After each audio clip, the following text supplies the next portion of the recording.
নমস্কার বন্ধুরা, আজকে নিয়ে এসেছি নতুন আর একটা রেসিপি। নতুন না, আপনাদের কাছে পুরনোই, কিন্তু আমি শেয়ার করতে চলেছি আমি কিভাবে সেই রেসিপিগুলো বানাই। তা দেখুন বন্ধুরা, এখানে হচ্ছে আমার আজকে ইলিশ মাছ আছে।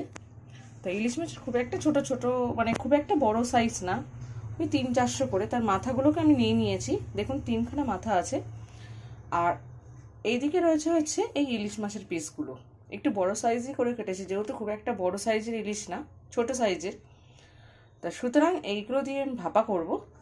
আর এই বাঁধাকপিটা দিয়ে হচ্ছে ইলিশ মাছের মাথা দিয়ে করব। তা বাঁধাকপিটা বন্ধুরা কেটে নেব, তার আগে এই দুটোতে একটু নুন হলুদ মাখিয়ে রাখি।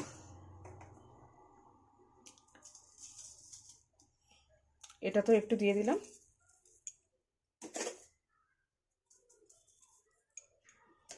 আর বন্ধুরা এই দুটোতে একটু হলুদ দিয়ে দেব।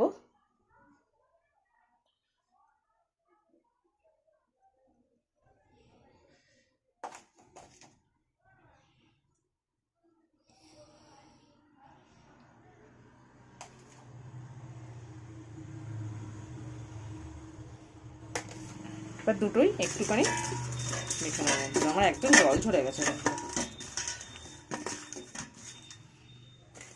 এবার এইগুলো একটুখানি করে নিই।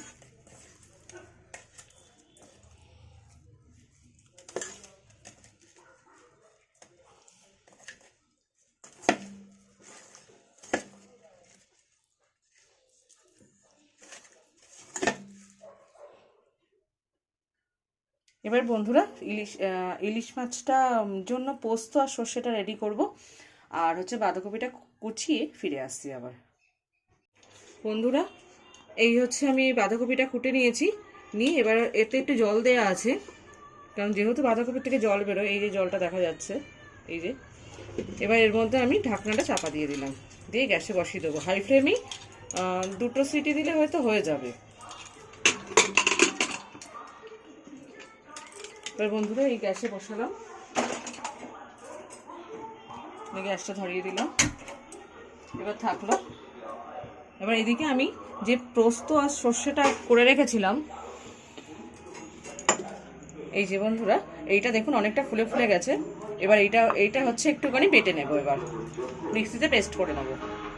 পেস্টটা আমি করে নিয়েছিলাম, এবার এইটা এই মাছের ওপরে দিয়ে মাখিয়ে নেব।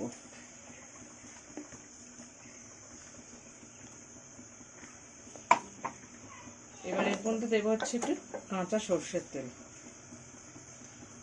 বেশ অনেকখানি দেবো কিন্তু বন্ধুরা।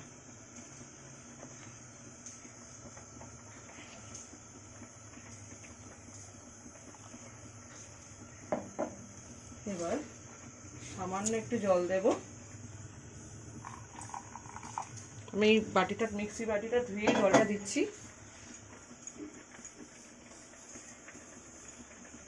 একটু জল লাগবে বন্ধুরা, কারণ ওই জলেই তো এটা ভাপা হবে, ওই জন্য একটু জল লাগবে।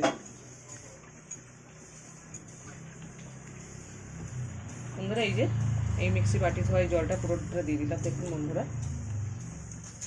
এবার দেবো, তখন একটু মাছে নুন মাখিয়ে রেখেছিলাম, যেহেতু একটু পোস্ত দিলাম, মানে সর্ষে আর পোস্তটা দিলাম, সামান্য একটু লবণ দেবো, এই যে। এবার বন্ধুরা এটা একটুখানি মাখিয়ে নেব। আরেকটা কথা বলে রাখি, যে এই যে পোস্ত আর সর্ষেটা আপনারা যদি একটু ফ্রিজ আপ করে রাখেন, অবশ্যই তখন জল দেবেন না, তেলের সাথে, মানে একটা ছোট্টখাটো টিপস, তেলের সাথে দিয়ে বাটবেন, সেটাকে অবশ্যই ফ্রিজে করে রেখে দেবেন, দেখবেন আর কোনো অসুবিধা হবে না। বন্ধুরা এই যে আমি এরমভাবে একটুখানি দিয়ে দিলাম, এই যে বন্ধুরা এইভাবে থাকলো। এইভাবে একটু চাপা দিয়ে রাখবো, পরে বসাবো। বন্ধুরা এই কড়াতে একটুখানি তেল দিয়ে দিয়েছি, সর্ষের তেল। এবার এতে সামান্য একটু কালো জিরে ফোড়ন দিয়ে দেবো, এই যে কালো জিরেটা হয়ে যাক। আর এই কড়াতেও তেল বসানো আছে, আর একটা কড়াতে আমি মাছের মাথাগুলো ভেজে নেব। তার আগে দেখুন বন্ধুরা কালো জিরেটা হয়ে গেছে। এবার এইটা আমি পুরোটা ঢেলে দিলাম, দিয়ে চাপা দিয়ে দেবো।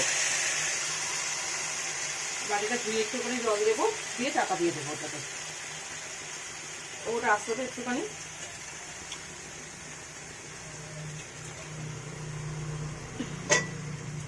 কি কাশি হচ্ছে? কাশি হচ্ছে, লঙ্কা কি দিয়ে একটা গন্ধ। বন্ধুরা এই যে অনেকগুলো মাছ তো এইভাবে দিয়ে দিলাম, দিয়ে হাতা দিয়ে আস্তে করে ঠিক করে দেবো মাছটা।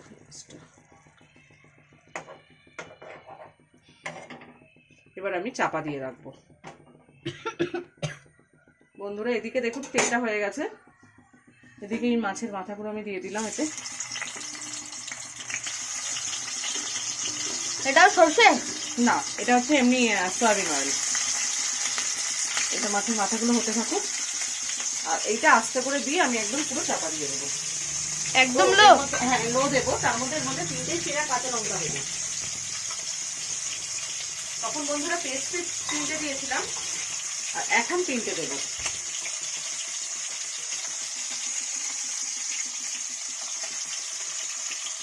কাঁচা লঙ্কা দিলে কি হবে? সেন্টটা ভালো আসবে। আর একটা জানি না কতটা ঝাল হবে, 3টেই দিলাম, আর একটা দিয়ে রাখি, কারণ ভাপাতে একটু ঝাল ঝাল না হলে ভালো লাগে না।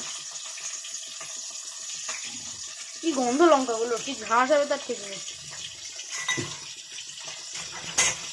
বন্ধুরা এই মুড়োগুলো আমার ভাজা হয়ে গেছে। দেখুন বন্ধুরা আমি মুড়োগুলো একটুখানি ভেঙে চুড়ে দিয়েছি, কারণ এমনি তো ওতে ভেঙে চুড়েই দেবো। এবার এই বাটিটা আমি তুলে নিচ্ছি। ওর একই তেলে আমি আলুগুলো দিয়ে ভেজে নেব। আলুগুলো দেওয়ার আগে আমি কিছু দেবো, এর মধ্যে হচ্ছে জিরে আর তেজপাতা দেব ফোড়নে, আর একটু তেল দেবো। এটা কিন্তু রিফাইন অয়েল, সয়াবিন অয়েল কিন্তু।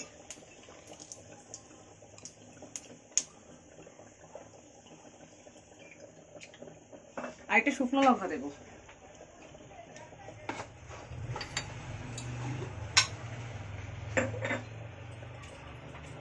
একটাই শুকনো লঙ্কা আমি ভেঙে দিলাম, ব্যাস। এবার এর মধ্যে আলুগুলো দিয়ে দেবো।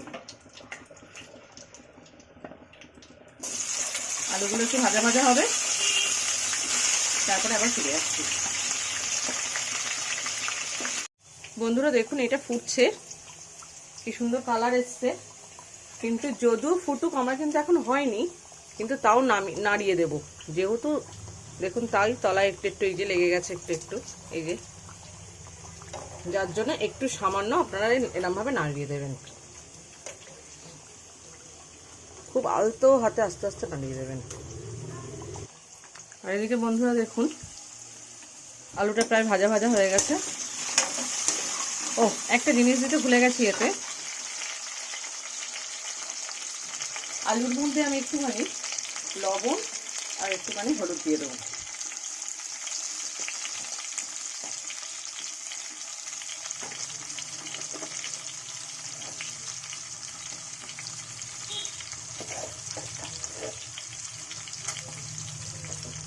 এবার এটা একটুখানি এইভাবে নাড়িয়ে দেবো। হলুদটা যা লাগলো সব হাতাতে লেগেছে।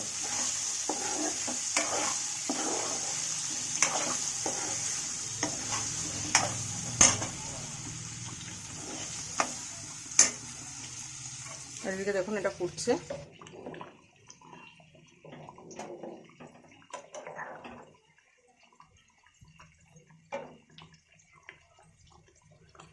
এইটা আবার একটু ঢেকে দেবো।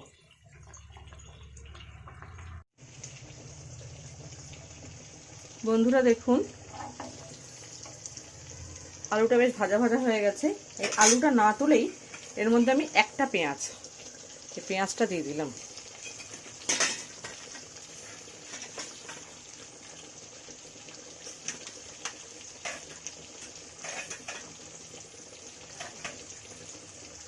পেঁয়াজটা একটু ভাজা ভাজা হয়ে যাবে, এর মধ্যে দিয়ে দেবো রসুন, একসঙ্গেই দিয়ে দিচ্ছি প্রায় এই 1 চামচ, আর একটু দেবো।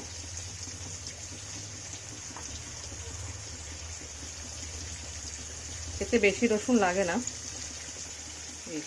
আর দেবে একটু আদা, সেটা একটু পরে দেবো। এটা একটু নাড়াচাড়া করে নিই।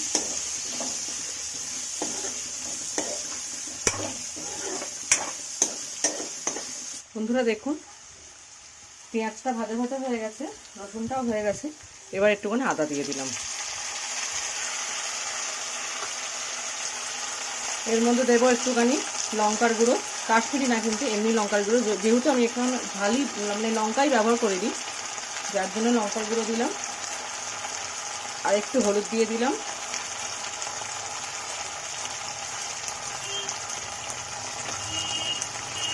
একটু চিনি দিয়ে দেবো বন্ধুরা, এই যে অল্প হাতেই দিলাম, দিয়ে এবার একটুখানি নাড়াচাড়া করে নেব।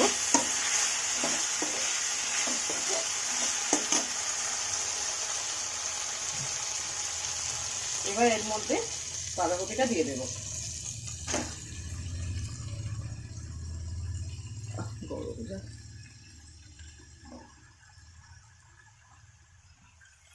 এবার এটা নাড়াচাড়া করতে হবে, এই দিয়ে আর হবে না, এবার খুন্তি ব্যবহার করতে হবে।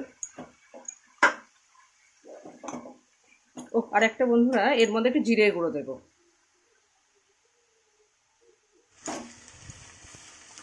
বন্ধুরা এই মাথাগুলো এবার মানে এই ইলিশ মাছের মুড়োগুলো এবার দিয়ে দিয়েছে, দিয়েই হালকা অল্প অল্প করে ভেঙে দিচ্ছে। দেখুন একটু ভাজা ভাজা হয়ে গেছে, তখনই দিয়েছে, দিয়ে এবার একটু নাড়াচাড়া করে নেবে। এখন হতে একটু দেরি আছে, যেহেতু একটু জল জল ভাব রয়েছে, আর একটুখানি পরে তারপর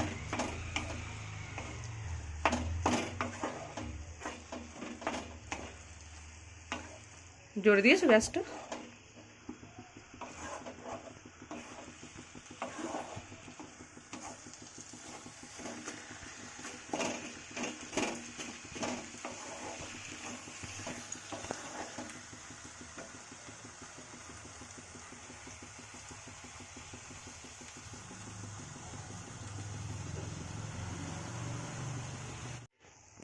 বন্ধুরা দেখুন এই হয়ে গেছে। আর এবার হচ্ছে দেখুন অনেকটা শুকনো শুকনো হয়ে আসছে, এবার হচ্ছে একটু গরম মশলা দিয়ে দেব।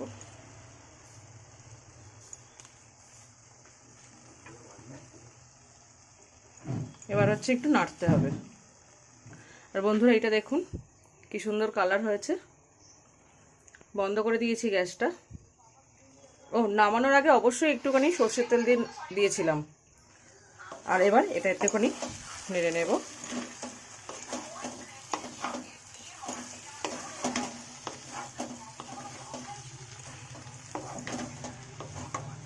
জোর আছেই কিন্তু দিয়েছি।